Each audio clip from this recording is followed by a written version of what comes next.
South Africa stands at a politically charged crossroads. In Parliament, a no-confidence motion against President Cyril Ramaphosa is being formally considered, and while the process may sound procedural and technical, the stakes could not be higher. The motion has been resubmitted by the Umkhonto we Sizwe Party, or MK Party, and it is now being reviewed by the Office of the Speaker. This development raises serious questions about Ramaphosa's leadership, the stability of the government, and the balance of power in a nation still navigating the aftershocks of its most competitive election since 1994. What happens next could shape not only the future of the presidency, but the very direction of South African democracy. The motion did not come out of nowhere. It has roots in a controversy that began when KwaZulu-Natal Police Commissioner Lieutenant General Nhlanhla Mkhwanazi accused Police Minister Senzo Mchunu of misconduct and ties to organized crime.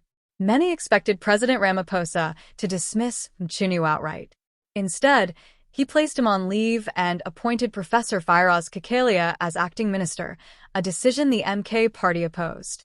They argued this was insufficient, that the president had failed to act decisively, and that he undermined accountability. They even approached the Constitutional Court to challenge Kekalia's appointment, but the court dismissed their case. For MK, this was the last straw, and they turned to Parliament with the bluntest instrument available, a motion of no confidence. When the motion was first submitted, it did not make its way onto the parliamentary agenda. Officials explained it needed to be refined and resubmitted in line with the rules of the National Assembly. That resubmission has now taken place, and Speaker Thoko Didiza has confirmed that her office is processing the matter. The program committee has not yet allocated its space, but the possibility of debate and a vote is real. The MK party has also asked that the vote be conducted by secret ballot. Their reasoning is clear. In an open vote, MPs may fear repercussions from party leadership, but in a secret ballot, they could act according to conscience. The Constitutional Court has already ruled in a 2017 case that the Speaker has discretion to allow or deny such a request, and many eyes are now on Didiza to see what decision she'll make. To understand the weight of this moment, it helps to revisit the broader context. In the May 2024 general election, the African National Congress, which had governed with a majority since 1994, fell below 50%. To stay in power, it formed a government of national unity with the Democratic Alliance, the Inkatha Freedom Party, the Patriotic Alliance, and others. This arrangement created a fragile coalition stitched together by necessity.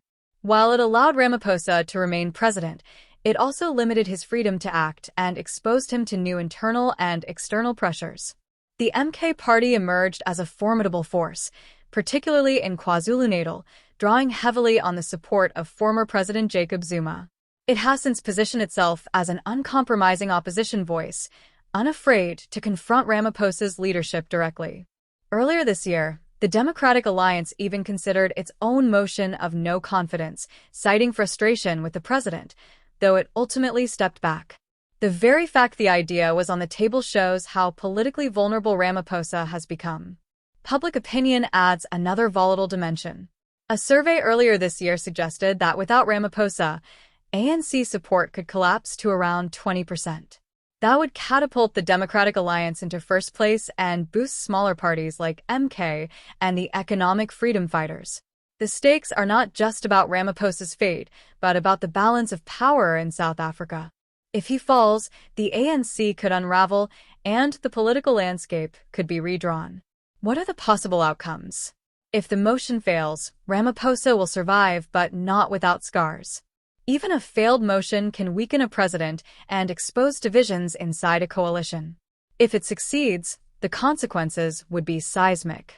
The Constitution provides that if a president is removed through a motion of no confidence, the National Assembly must elect a new president from among its members.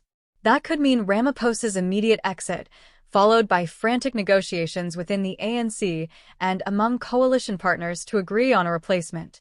If consensus cannot be reached, the risk of fresh elections looms, a prospect that terrifies many in the ANC given its current polling.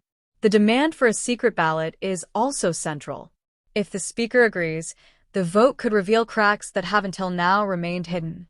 Some ANC MPs, disillusioned or sympathetic to opposition voices, might seize the chance to vote against Ramaphosa without fear of exposure. If the ballot is open, party discipline will likely hold, with MPs unwilling to break ranks in public view. Critics argue that MK's motion is less about principle and more about theater. They say MK knows the numbers are against them, that the unity government still commands a majority, and that the real aim is to embarrass Ramaphosa, sow discord, and position themselves as the loudest opposition voice. But even political theater can have real consequences if it sparks hesitation or internal disputes.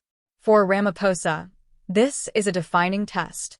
Since taking office in 2018, he has presented himself as a reformer, committed to renewal and steering South Africa away from the corruption scandals of the Zuma era.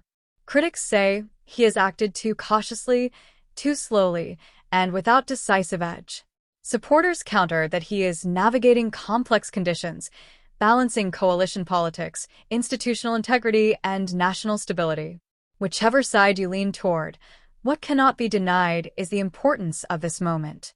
A no-confidence vote is among the most serious tools available in a parliamentary democracy. It goes to the heart of accountability, testing whether the president still enjoys the support of the people's representatives.